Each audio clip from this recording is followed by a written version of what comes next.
So we're here with Zetaohm, and why don't you tell us a little bit about who you are and what we have here? Hi, my name is Tenkai Korea, and I've founded Zetaohm, and this is the Fluxus 1 sequencer. Been working on it for the past 2 years or so, and so let me just dive in into it. It's a 4-channel sequencer, and each channel has a gate and a pitch CV and a velocity CV for each channel. The pitch CV tracks sends pitch notes between has a range of between negative 10 and 10 volts, which will be calibrated within software, and you can select a 10 volt range which you can sequence from. The velocity output has the same range, but will also be able to, while sending arbitrary voltages if you'd like, we'll be able to send envelopes as well. So you could do like a low pass gate when you connect it directly to a VCA that's being fed into an oscillator you're sequencing with your pitch. You'll also be able to trigger LFOs with the velocity output and have a different LFO triggered on each step if you want. Turn this down just a little bit. Yeah. I just want to make sure I'm getting your voice. Yeah, totally. Okay, good. So we also have we also have 4 gate inputs, which will allow you to track each individual or clock each individual of the 4 sequences separately. So you could have 4 totally separate externally clocked sequences going at the same time. We have 4 CV inputs, 1 for each channel. So you'll be able to do things like transpose the entire sequence, each of the sequences separately, plus or minus 5 volts. And you can also use that to modulate different parameters like glide length. Since there's a variable portamento circuit in here, you can actually kind of see what's going on with the variable portamento here. Some of these, like these, are actually glided steps, but then we have a much longer glided step here. So you can do slews that are up to 16 steps long when you're doing a 120 BPM sequence. So one other really cool feature that this sequencer is going to have is the ability to auto-tune your oscillators. You have pitch output that goes to a VCO, and if you take the oscillator output from the VCO and pipe it back into the CV input for that specific channel, you will be able to run a tuning algorithm to calibrate the offset of the CV so that the oscillator will be in tune with the voltages that are being sent to it. Assuming that the lowest voltage is C -2, so middle C will be like 3 volts, I believe. It has MIDI input and output via 3.5 millimeter jacks. I'm using the Make Noise standard, Make Noise and Korg SQ1 MIDI 3.5 millimeter standard. That will also, there's also going to be a jumper on the back so you can swap the pins to match with the Arturia standard if you have different gear.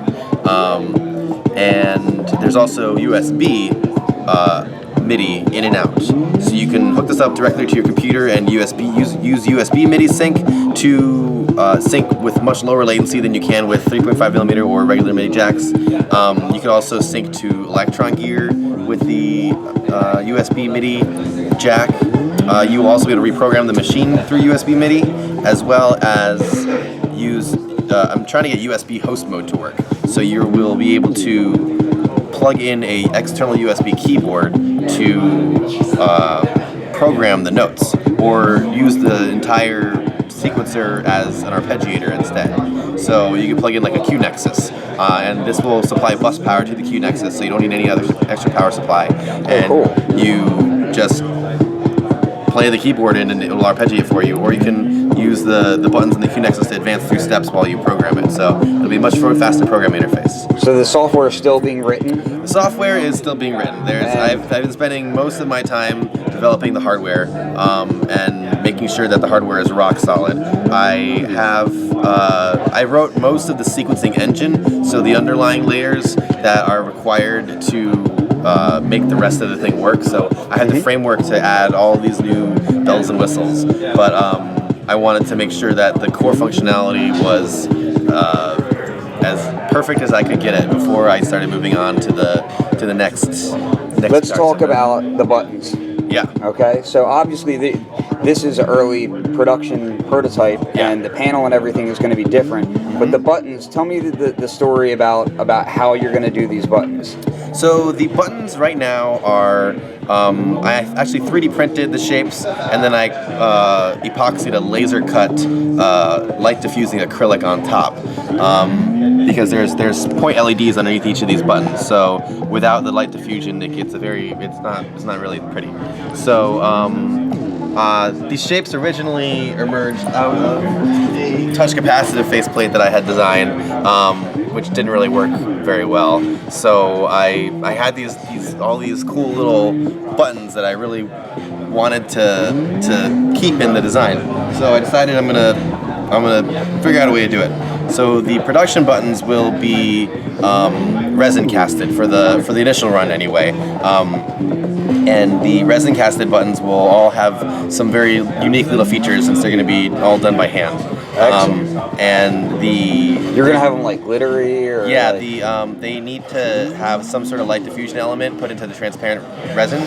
So I'm going to put different types of glitter in there and different types of light diffusing elements like baking soda and other things that make it diffuse the light in a pleasing way. Very cool. Very cool. So where can people go to check this module out and follow the progress of it? If you go to Zetaohm.com, has a demo video, just Zetaohm.com. It has all the specs. www. Yeah, exactly. Zetaohm.com. www.zetaohm.com. If you don't know the www, it might not work. Okay. I'm having problems with my DNS provider, and I will fix that when I get home from knobcon. If you also follow me on Instagram, that's honestly probably the best way to get some. And what's your Instagram? My Instagram is just at Zetaohm. So. And if you go to my Instagram at Flux302, you'll see I've been posting pictures of it all weekend, so you can follow it from there as well. Yep. And it's gonna be.